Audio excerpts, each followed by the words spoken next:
not gonna lie, it's impacted my self-love journey significantly, especially like in my past, just being cheated on or being talked down to or just feeling like I'm not chosen in different ways. Not gonna lie, it significantly impact just who I know I am.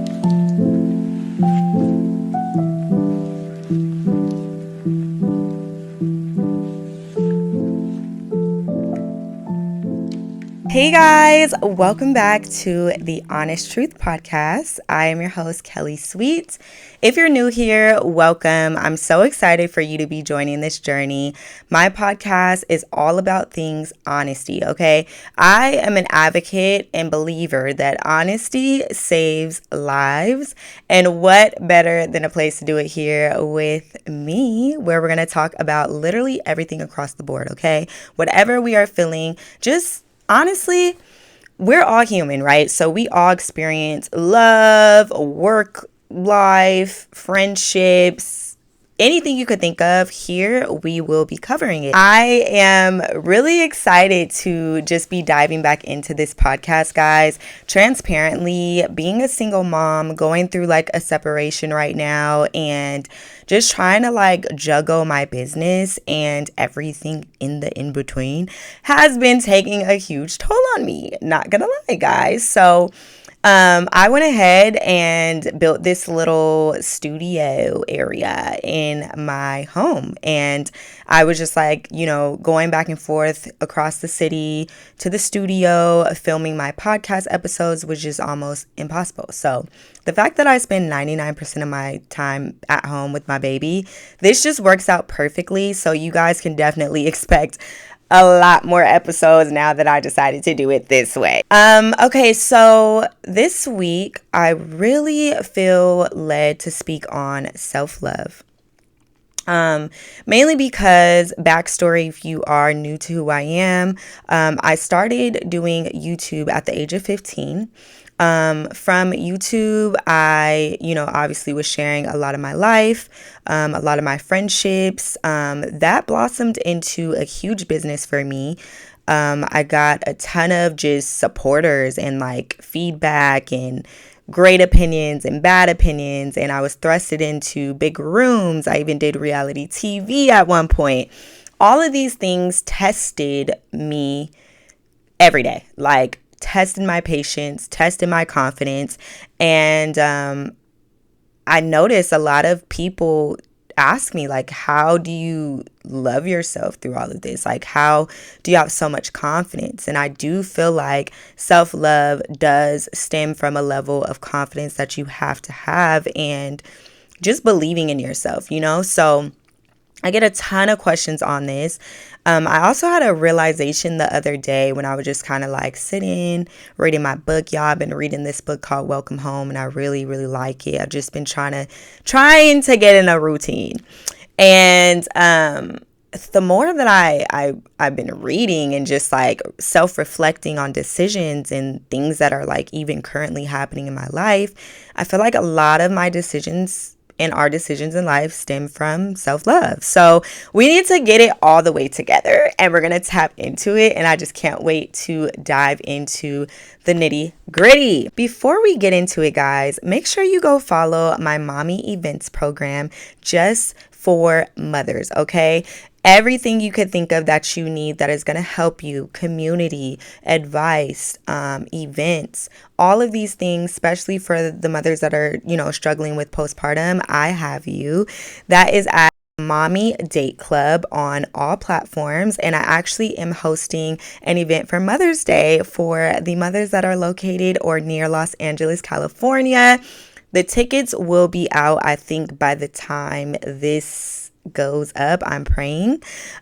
So yeah, just click that link in the bio, follow on Instagram. It really is going to be a place for us mothers to come together and just thrive. We're going to have so many vendors sponsoring this, so you're definitely going to walk away with a lot of gifting and a few celebrity appearances. So make sure you guys go follow that, share it with a friend or a mom that you know that's in California. Let's get into this episode. The first question that you should have when you're like thinking about self-love is, one, you want to think about it beyond like social trends, affirmations, and social media, right? Because I feel like when it comes to self-love, the first thing that everyone tells you to do is like, have affirmations and listen to affirmations. And it's just a whole list of things that like you really should do, right? And obviously that is a part of it.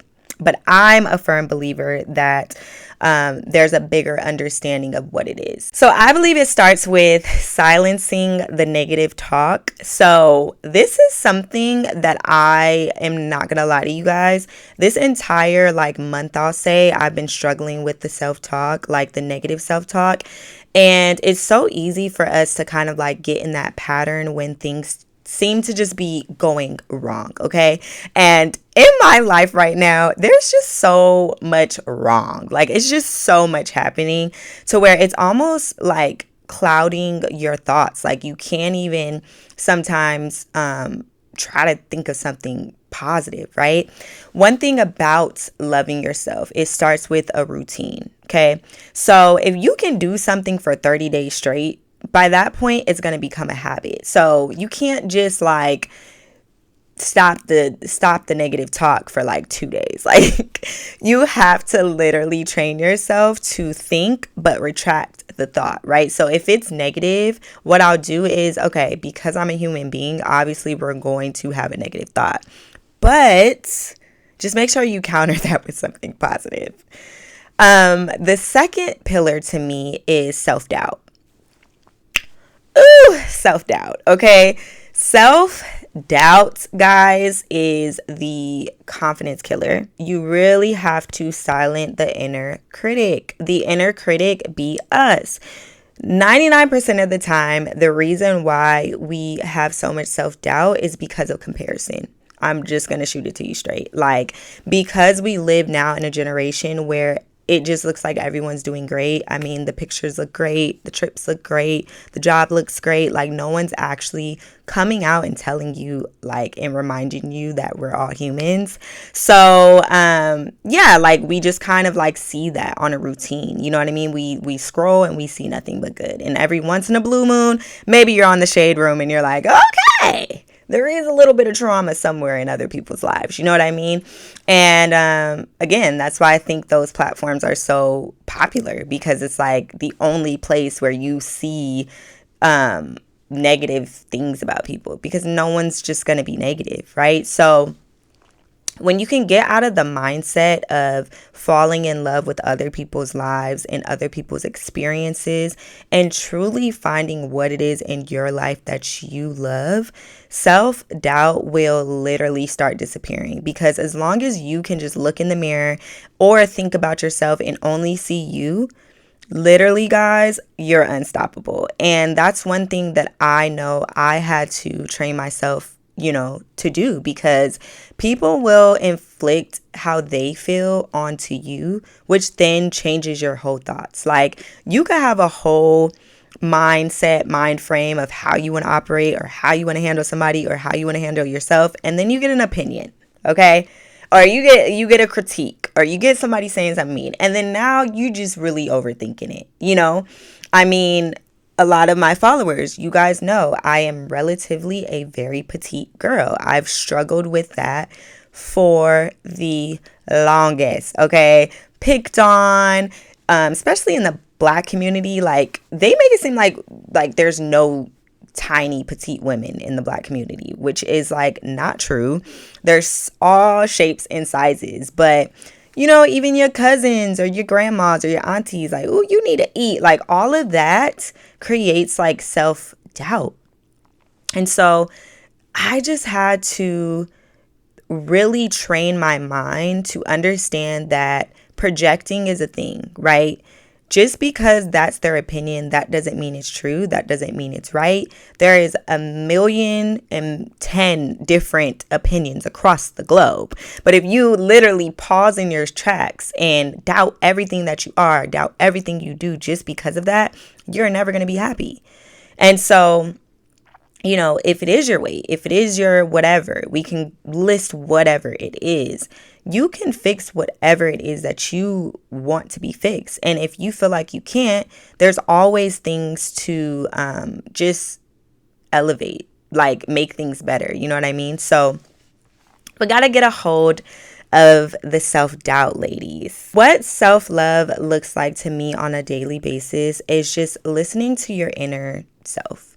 And I say this because life moves so fast and we all have these different goals, obligations, kids, family, so many voices and noise in our head that like sometimes it's so hard to really listen to what you need. And I think that's where, a little bit of selfishness has to come in. I will say people pleasing was a huge thing for me, right? Like I would put so many people before what I'm feeling. And obviously we have children, so we do have to put our children first. But there is a level of balance that you need every day where at least you're listening to yourself, right? If you're tired, like listen to the fact that you're tired. Like I understand we have to work. I understand we have these things, but there has to come a time where you don't overdo it. Like it's okay to like sit down for a second or like breathe or have some tea for a second. Like things that can like calm you, right?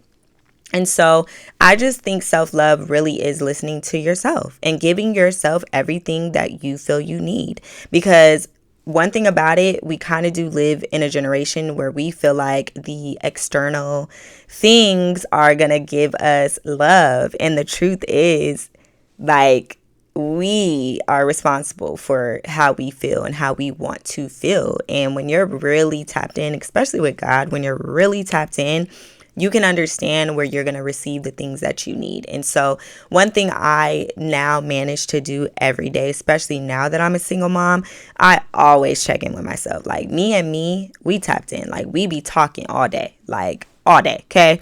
I be like, okay, girl, what you need? And what you need this week, because even if I can't give it to you today, how we gonna make it work this week? You know what I mean? So it's just once you start listening to yourself, you'll notice how much more happier you are and how your decisions really start to make sense for you. So my go-to mantra for when I am struggling with self-doubt or like negative thoughts and all of that, I'm not gonna lie, guys, I recently got into just like meditating.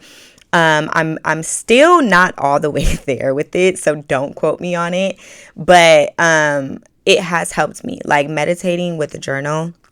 A lot of you guys who follow me on my other platforms, you guys have seen the video where I have my yoga mat and I'm just listening to my worship music and, I'm journaling. Like that is like just something that really like gets my head on straight, because I do feel like worship music is like affirmations. Like when you're just hearing positive things or watching positive things, or you're even just taking a moment to cry and like let stuff out, it is a true game changer, not gonna lie. So that's my go-to mantra. Also, I do surround myself with a lot of positive people. So if I ever feel low, I always try to make sure I express that to someone, especially if I know they can help me remind me who I am.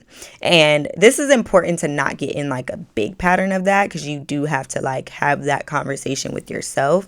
But the truth is, we do get to those really low moments in life where we don't have the strength on our own. And this is why community is just so important, y'all. Like community, the right community is so important, especially when you're dealing with all things self and just elevating who you are internally. One toxic behavior that I feel I had to unlearn to like truly love myself is just really saying no.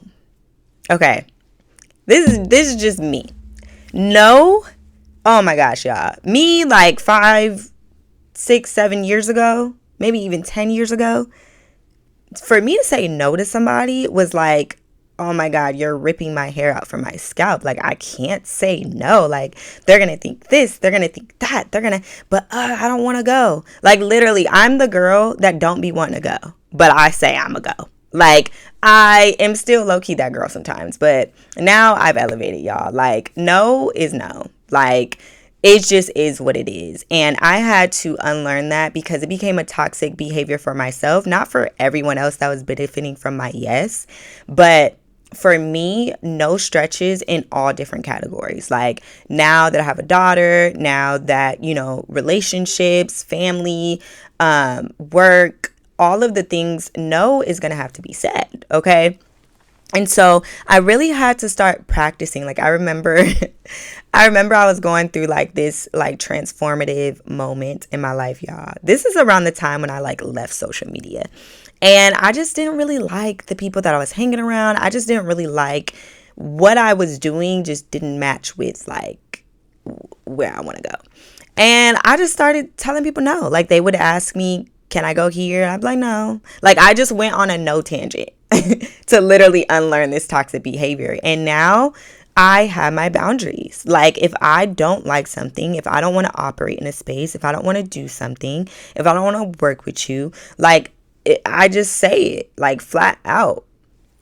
And I think that is to me self-love, because we constantly push so many other people before us, before ourselves. And obviously there's moments where it's like, okay, you can't be that selfish. Like you have to show up and be a good person for the people that you love. But sometimes we also do know when it's a bit OD and when you need to, again, listen to yourself. So that was a huge toxic behavior for me. At times it is hard for me to do, and it still comes up, and sometimes I give into it. But then there's other times where I don't. I'm just like, I don't. So yeah, the answer's no. So I have a few self-love rituals that I do in my life. And one thing I recognize about myself, I'm not gonna lie, I do a lot for myself. Okay. And I'm so in routine with it that I think it is a product as to why I can be so confident all the time, because it's just kind of embedded in me. And honestly, props to my mom, because my mom was just a big advocate for like body care. Like I learned all that from her, like body care, candles, nails, toes, like all of that. Like we just grew up doing stuff for ourselves. You know what I mean? So rituals for me, never not get my nails done, never not get my toes done. It's just a thing. Like I don't think anybody has ever seen me slacking like that. If you have, you got real close. So it just makes me feel confident. Okay, when I look good, I feel good. I don't play about my hair. Like hair has to be done, and it doesn't have to be like salon done. Like just even if I slick it back, like I just can't walk around looking crazy, because I just know I'm not gonna feel nothing but crazy. That's all I'm gonna feel. Okay, so one thing about me, hair, nails, it's gonna be done. It's a ritual for me. I do not miss a beat. The new thing that I've added to this mantra is obviously my yoga experiences or anything wellness related. So at least once a month, I try to do something like go to a wellness center or get a massage or go on a walk or like just things of this nature. Obviously, I'm saying once a month because, again, I'm a single mom. So trying to do all of this on the daily or weekly is a bit of a stretch, not gonna lie. But one thing I know for sure, self-care is big for me. Like we're gonna do it in the shower. We're gonna do it with skincare. Like I just can't miss a beat with that. It's just a way of me physically loving myself, like physically doing stuff for yourself is like taking care of yourself. Like when you're taken care of, you literally are just glowing. You allude that you care. You show people that you love yourself. You know what I mean? Like I love myself enough to like take long showers and make sure I'm just smelling the best. Like these are things that like I will never not do for the rest of my life. So yes, the struggle of how do I say it? Perfectionism. There we go. The struggle of perfectionism. This is something I want to talk on to dive deeper. Basically, being a perfectionist to me, I've seen people self-sabotage this way, right? Because sometimes we're not a perfectionist because we want the best for ourselves. Sometimes we're a perfectionist because of competition or because of trauma. Like someone in your family just making you feel like you have to do everything like this, or you have to be working harder, or whatever. And it just creates this perfectionist personality. And again, I feel like in ways I am a perfectionist, but I feel like there is a way to be extremely perfectionist, which then is not, healthy. Understanding and loving that the imperfect, right? The imperfect moments, the struggle moments, the mess ups, all of that creates you. Like it creates a human. Like it makes us human. And again, being in this generation, seeing what we see, everyone just feels like it has to be perfect. And it's just like, no, like the beautiful part of living life and like being a human is the fact that you're not. Like that's the cool part. Like even with being a mom, it's like, yeah, we make it look so easy and cute, but let's be real, it's not. Like it's not easy and it's definitely not cute. Like it's more disastrous on a daily. Like food everywhere, house looking a mess. Like that's the trueness of what it is. So I feel like when you can accept that nothing in life is going to be perfect, that's when you can love. When you can accept that you are not going to be perfect. Like there's no one on earth perfect. That's when you can like drop all of that weight that's just on your shoulder. Like you carrying so much on your back to try to be perfect. Drop it, babe. Like when you start just shedding off stuff, like, I don't really care like that. Like it's just certain stuff I'm just not going to argue about. You know what I mean? It's certain stuff that I just don't care about that much. Like, it's just not that deep. And when you realize some stuff just ain't that deep, you live a peaceful, loving life within. Okay?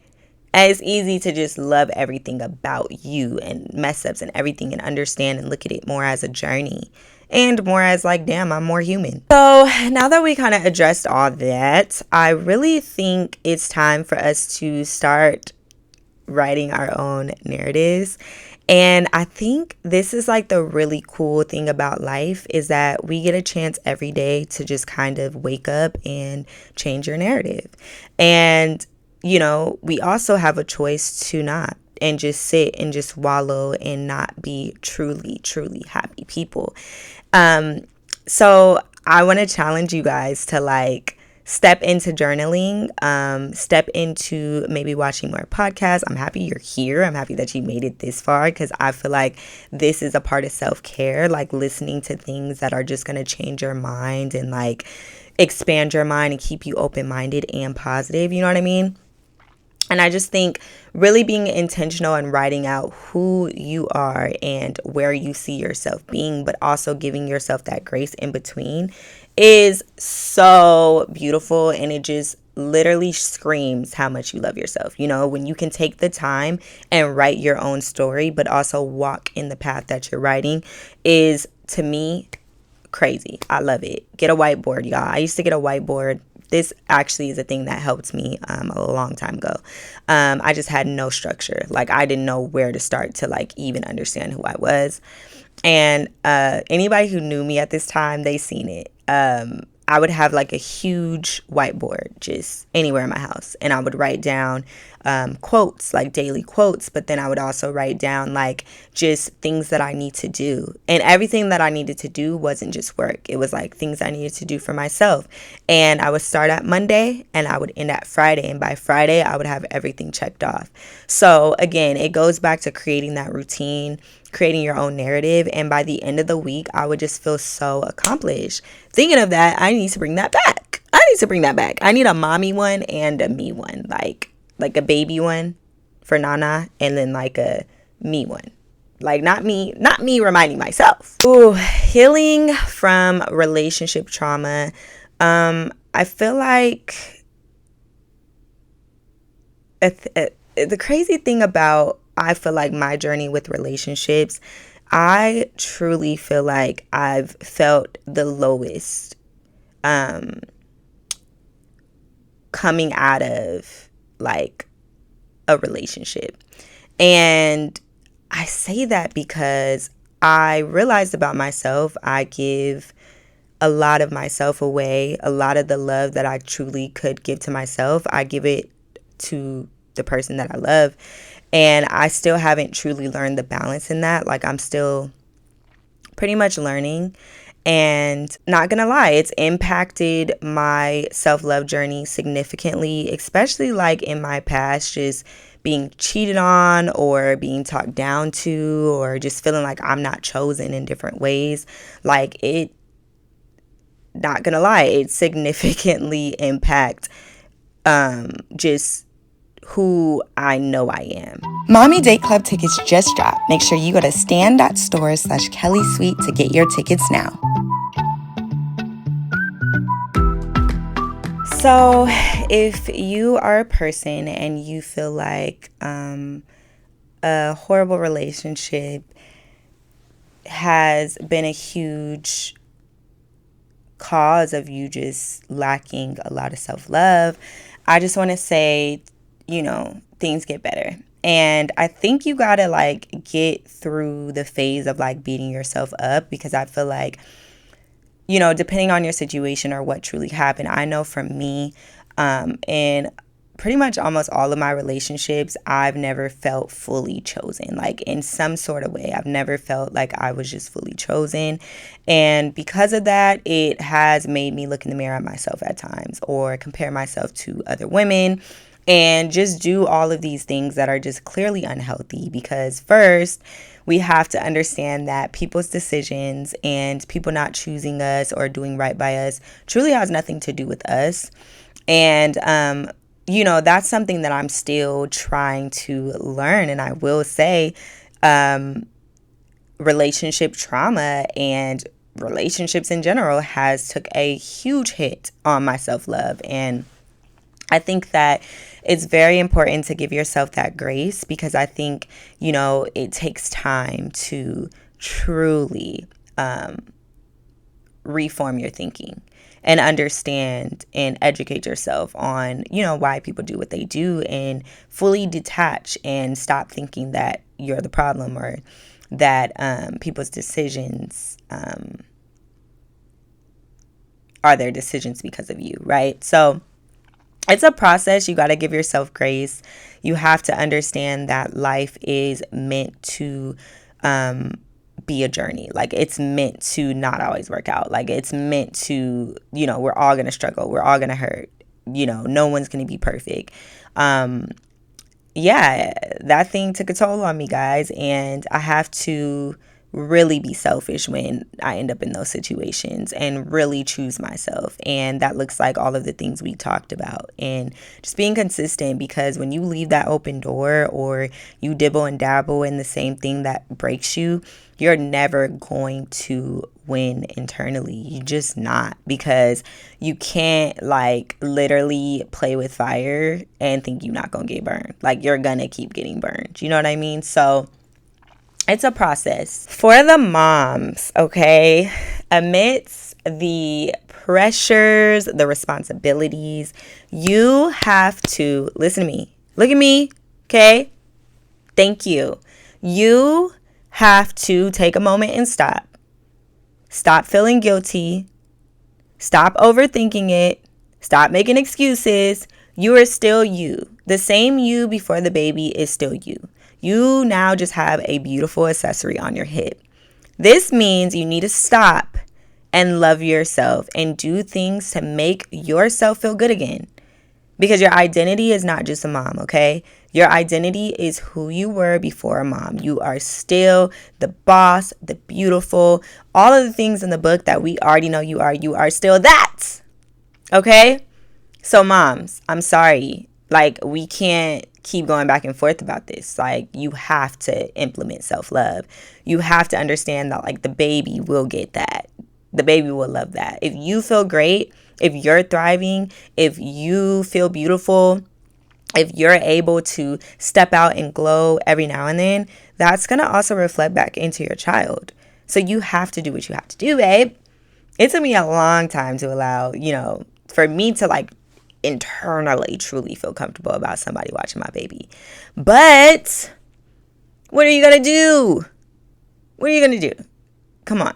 Like, you have to get it together. So, yeah, I just had to pause and, like, really get that off my chest, because I'm just so tired of these moms making excuses. Like, You are that girl and you need to act like it and implement it. Even if you do it 2 times a month, that's good enough, babe. Okay, I think I want to end this episode off with just really highlighting dealing with rejection, right? I feel like rejection in like personal endeavors, relationship, career, it can really like take a toll on you. And I just feel like this is like a huge topic, guys, because hearing no is one thing to tell people no, but you hearing the no can take a huge toll on just like confidence. It could take a huge toll on just like your brain, your plans, your vision, like, excuse me. And I just feel like we do live in a time where we have these goals and these visions and the things that we want, and the reality is, just because you have that truly doesn't mean that it's for you. You could want $100 million, but that doesn't mean you're gonna get $100 million, and that's just really the reality of life, right? So rejection is something that you have to really become accustomed to, and you have to really change your thinking on it. Like, I used to just be like, well, why not me? Like, why didn't you choose me? Especially being an influencer, y'all. It is very, very hard over here, okay? Like, I know people see influencers, but again, I've been doing this for 10 years, like over 10 years. And the amount of times that I have heard no, or the amount of times that I see brands choosing other women over me or paying other women more than me, and the amount of times where I'm just like, well, what? Like, how did she get that? Like, how is she there? Like, I'm not getting that, right? Like, it's easy to just like question or feel like it's you. When you start training your mind to understand that what is for you is for you, and what you didn't get for a reason. And there's always something that is aligned that makes sense for you. So if you didn't get that invitation, you didn't get that job, that relationship didn't work out, you kind of should be happy. Because I know for me, I don't want something that don't make sense for me. Like, if it just doesn't align for what God has for me, or it just doesn't align for like where I'm supposed to be and what I'm supposed to do, I don't want it anyway. I don't. It's just as simple as like watching a kid grow up, and the kids that are just like, I want to be a rapper.